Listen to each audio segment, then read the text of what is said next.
The Icon Pro Audio V1-M DAW controller is here, and I've got the details for you.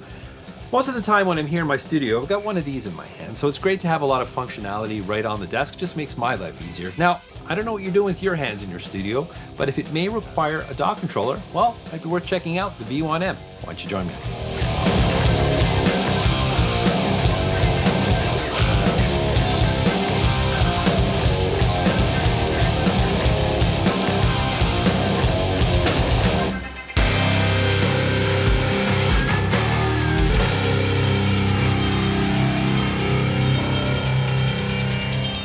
Hey there, I'm Dan, the self-proclaimed lonely rocker. At least that's what it says in my underwear. Anyways, thank you so much for joining me today.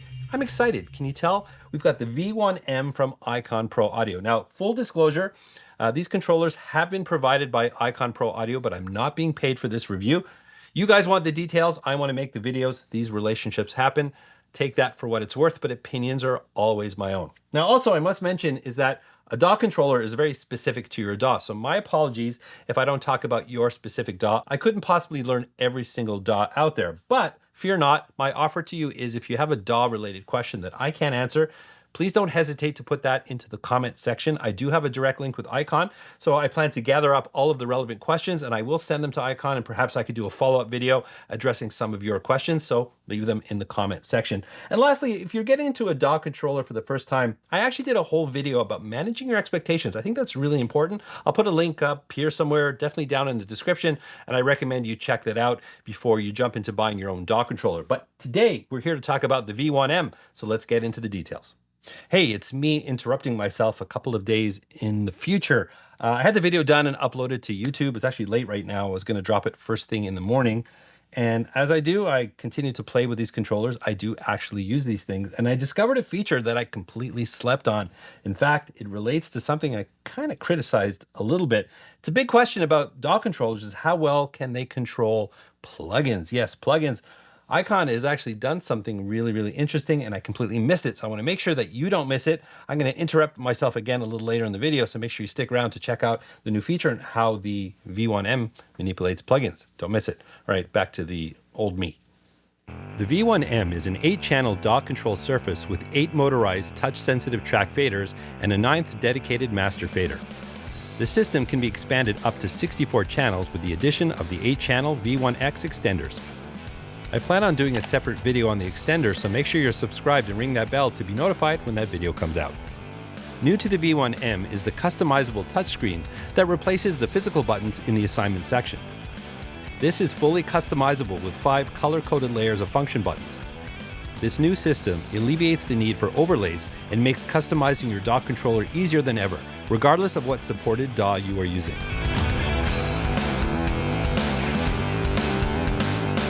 The TFT display and meter bridge is bright and easy to read.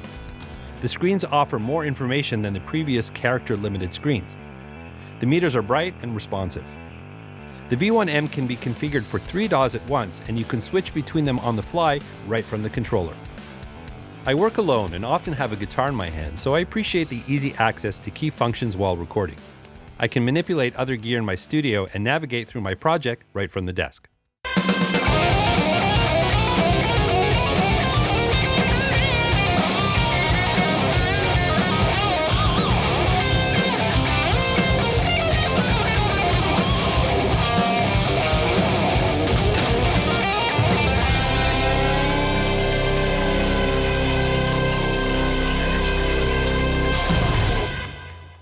So a major shift with Icon's new controllers is iMap. Now, iMap was that software that we almost never ran. If those of you who run Icon products, you'll know what I'm talking about.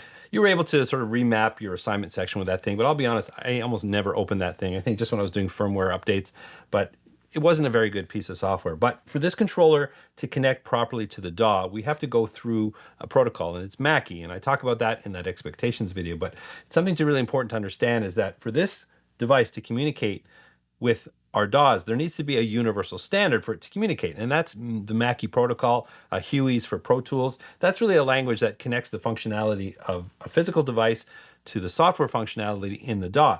That's something that's not developed by Icon or anyone making these controllers. That's inside the DAW itself, and nobody's really updating Mackie as far as I understand. That's an old standard that just continues to sit in all of our different DAWs. Now, if all of the DAW developers could just huddle together and agree on a standard that they can embed in all of their DAWs, that would make life easier for the controller manufacturers. But unfortunately, that's not happening. So what companies like iCon have to do is they need to make their software better to be able to sort of translate that information going into the Mackie protocol. There are limitations. For example, for those of you that use Logic Pro, the second screen here, which was also on the QCon Pro X, they can't communicate with that screen in Logic Pro because there's just no functionality to get there. There's just no way to do it through the Mackie protocol. Other DAWs have opened up that functionality, and iCon can get in and assign things through the screen here. But what they've done and what other developers have done is made their communication software that communicates with Mackie. It's like a bridge in front of a bridge that gets you from here to the DAW, and that would be iMap. Now,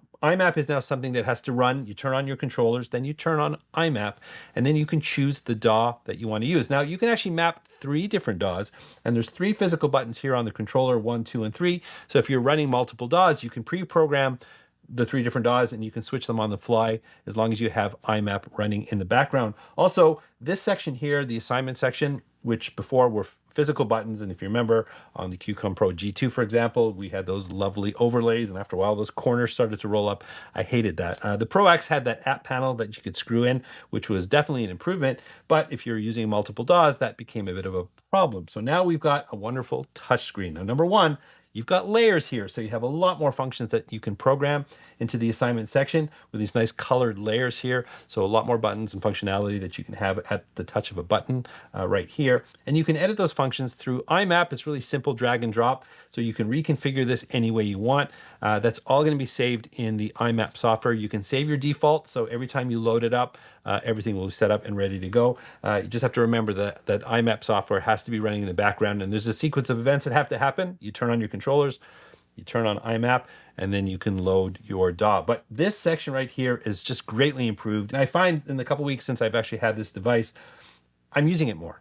I didn't use it a lot, admittedly, on the last ones I had. I'm a pretty basic user in terms of, transport controls and mixing and panning and things like that. But I'm actually finding that I'm gravitating to it more. It's just easier. It just makes a lot more sense. So they've done a great job here and color coding the different layers. It's just really pleasing to the eye. So I really, really like that. Hey, it's future me again. We're going to take a look at that plugin feature.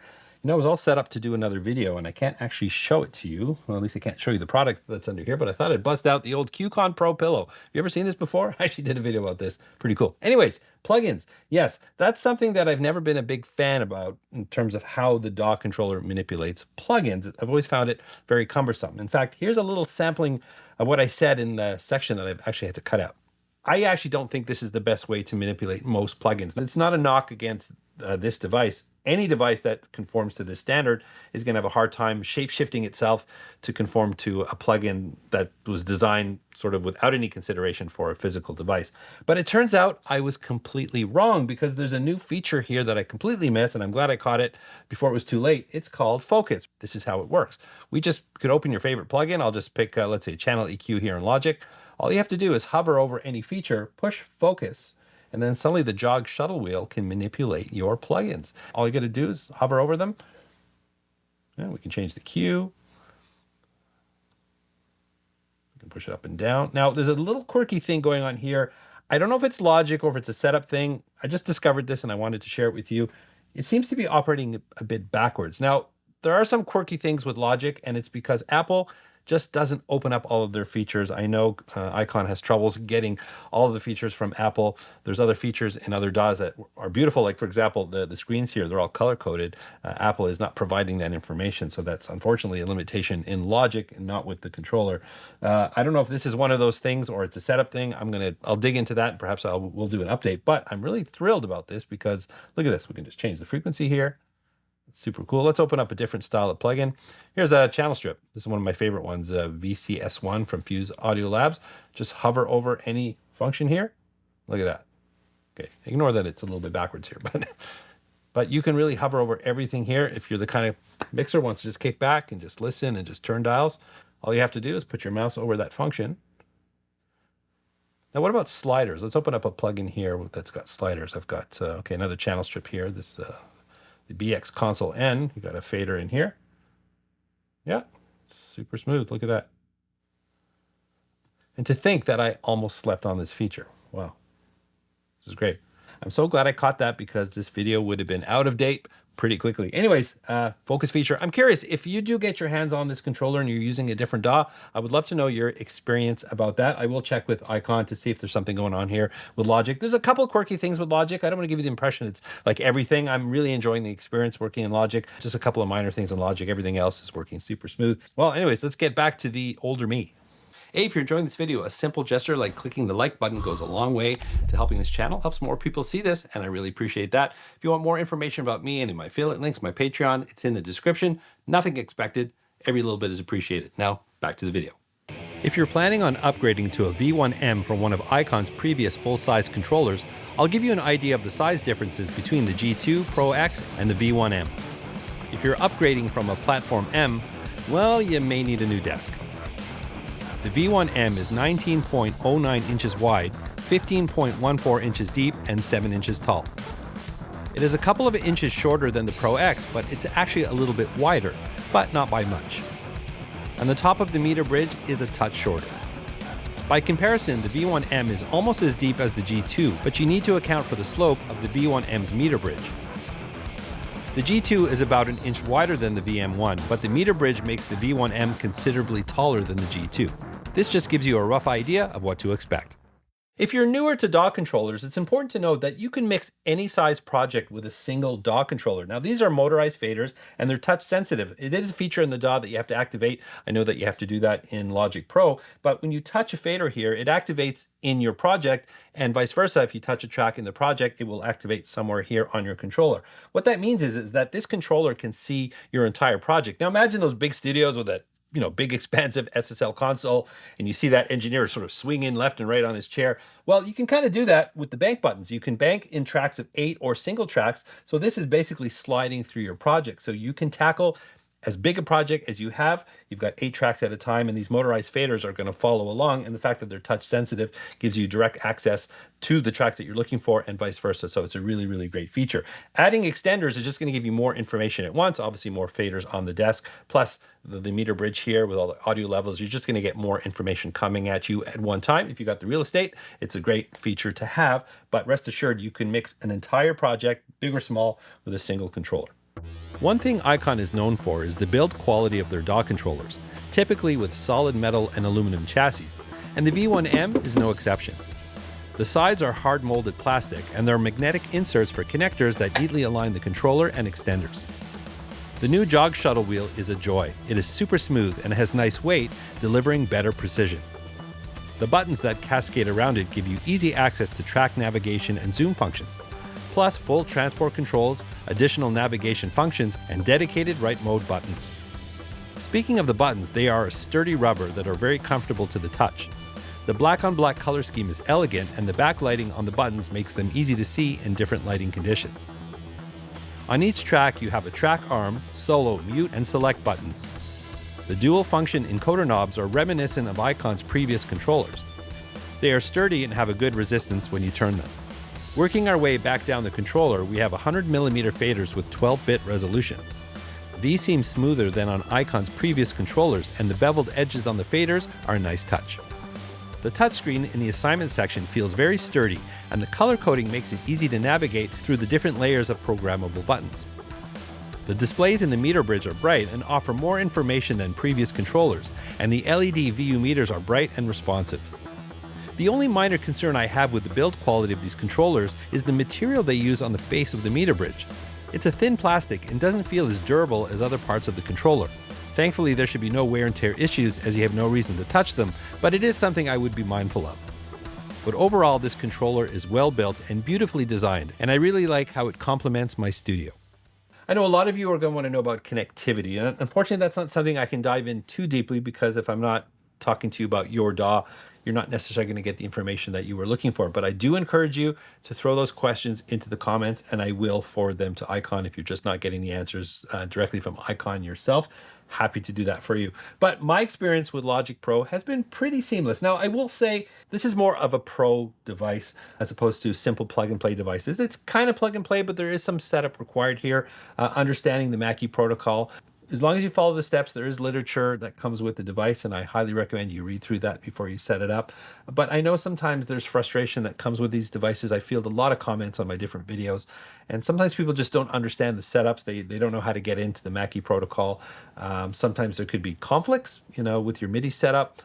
Sometimes it could be old firmware. There are things that can come up with these devices that could sort of kill your experience because you're all excited. You want to plug it in and it's just suddenly not doing what you want it to do. It's not always the fault of the device. Now, I have a little bit of experience with this, so I've been able to navigate through a couple of things, but nothing's been too difficult. But having a basic understanding of the audio MIDI setup, if you're on a Mac, that audio MIDI setup application that lists all the MIDI devices connected to the system. If you can know your way around that, that comes in handy sometimes. Understanding how the Mackie protocol connects to your controller, that comes in handy sometimes. So there can be some frustration if you don't understand those things. But like I said, if you do have any questions, I'll do my best to answer them. But if I'm not there for you, it doesn't hurt to learn that side of your setup because it just goes a long way to understanding how these things work. So with all that aside, I really didn't have a lot of problems with this. Once I got it working, the connectivity has been great. The new iMap philosophy really is really handy. I feel that the controller itself feels a lot more stable. I am drawn to the assignment section more than I ever have before. I have more confidence. I know what's going on here. This is really, really vastly improved, and I'm really happy with that. The overall construction is great. It's a great looking unit. And what can I say about it? I'm really excited to have it here in my studio. And that focus feature to manipulate your plugins, that's a killer new feature on the V1-M. So do stay tuned to the channel. I will do another video on the extenders. If this is sometime in the future, that link will already be in the description. Like I said, if you have any questions at all, please don't hesitate to put those in the comment section. I will be happy to answer your questions as best I can. Well, there you have a look at the V1-M from Icon Pro Audio. What can I say? I really, really like this DAW controller. I think it's the best thing they put out so far. I mean, people do have mixed experiences with DAW controllers depending on, number one, their expertise, their experience. Maybe it reacts differently with different DAWs. I know that's been a point of contention for some people. I've had great experience personally. I've owned a number of their products here and have nothing but good things to say. But I make these videos to share as much as I can with you, and hopefully you got the information that you were looking for. If you're missing something, the comment section, we'd love to hear from you. Certainly ask away and I'll do my best to answer your questions. And if you have any thoughts, did you end up picking it up for yourself? Would love to hear from you. That's what the comment section is for. But if you did enjoy this video, please don't forget to like, subscribe, and ring that bell. And remember, you don't need a band to rock and roll, and I'll catch you in the next one. Hey, if you enjoyed this video, I've got another one waiting for you right here. If you really want to help the channel, check the description. I've got all sorts of affiliate links. I'm on Patreon if you want to do a deeper dive with me, and I've got Lonely Rocker merch. It's all in the description, and it all helps. And I look forward to seeing you again in another video.